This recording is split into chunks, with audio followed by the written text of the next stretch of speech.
اعوذ باللہ من الشیطان الرجیم، بسم اللہ الرحمن الرحیم۔ ڈیئر اسٹوڈنٹ، میں محمود یکشا، ٹیچر گورنمنٹ پرائمری اسکول نکریلا، زون شمکوٹ۔ ڈیئر اسٹوڈنٹ، آج ہم کلاس 5 میں اردو پڑھیں گے، اور آج کا جو ہمارا مضمون ہے وہ ہے اردو، اور جو ہمارا موضوع ہے آج کا وہ ہے بہاؤ قلعہ۔ تو پیارے بچوں، آپ اپنی کتاب نکالیں اور صفحہ نمبر 99 نکالیں۔ یہ ہمارے اردو کا آخری سبق ہے آج کا، تو اس سبق کو ہم پڑھیں گے۔ آپ اپنی کتاب نکالیں اور صفحہ نمبر 99 نکالیں، شاباش۔ تو آج کا جو ہمارا سبق کا نام ہے وہ ہے بہاؤ قلعہ۔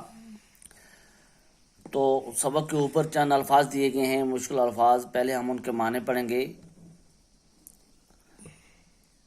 استادہ ہو گیا کھڑا ہونا، گردنو ہو گیا آس پاس، ونش ہوگی نسل، عقیدت مند ہو گیا عقیدت رکھنے والے، اور شاندار کہتے ہیں عمدہ کو، شاباش۔ تو اس کے بعد آج کا جو ہمارا سبق ہے یہ شروع کریں گے ہم۔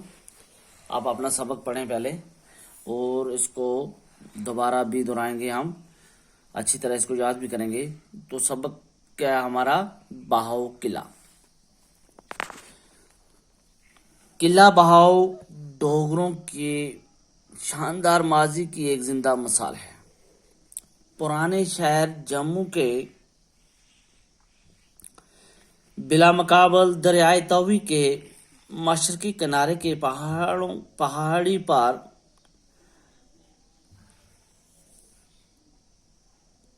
استادہ اس قلعے کو راجہ بہاؤ لوچن نے تعمیر کیا تھا، اور اس کے گرد و نواح میں بہاؤ نگر کے نام سے ایک قصبہ بھی آباد کیا تھا۔ راجہ بہاؤ لوچن کا سلسلہ نسبت راجہ مہاراجہ رگھو سے ملتا ہے، جن کے نام رگھوونشنی نسل کی بنیاد پڑی۔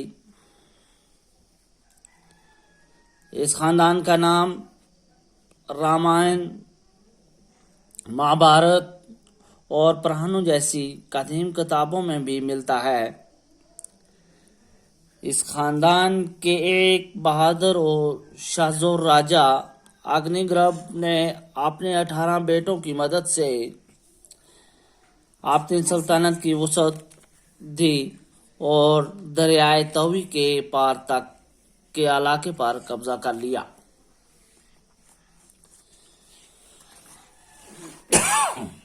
اگنی گرب کی وفات کے بعد اس کا سب سے بڑا بیٹا بہاؤ لوچن حکمران بنا۔ حکومت سنبھالتے ہی وہ ایروانگ قصبے کو چھوڑ کر یہاں آیا، اپنے نام پر ایک قلعہ تعمیر کروایا اور ایک قصبہ بھی آباد کیا۔ بہاؤ نگر کو پہلے دہار نگری کہتے تھے، جو صدیوں تک قائم رہی۔ اب بھی اس جنگل کا نام دہارا نگری ہے۔ تو پیارے بچوں، آج کے سبق کا یہ ہمارا پہلا پیراگراف تھا جو ہم نے پڑھا۔ اب میں آپ کو اس کو معنی کے ساتھ پڑھاؤں گا، دوبارہ آپ سنیں، شاباش۔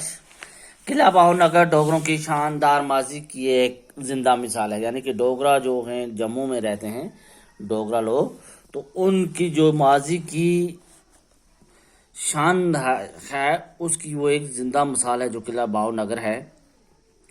پرانے شہر جموں کے بلا مقابل دریائے توی کے مشرقی کنارے کے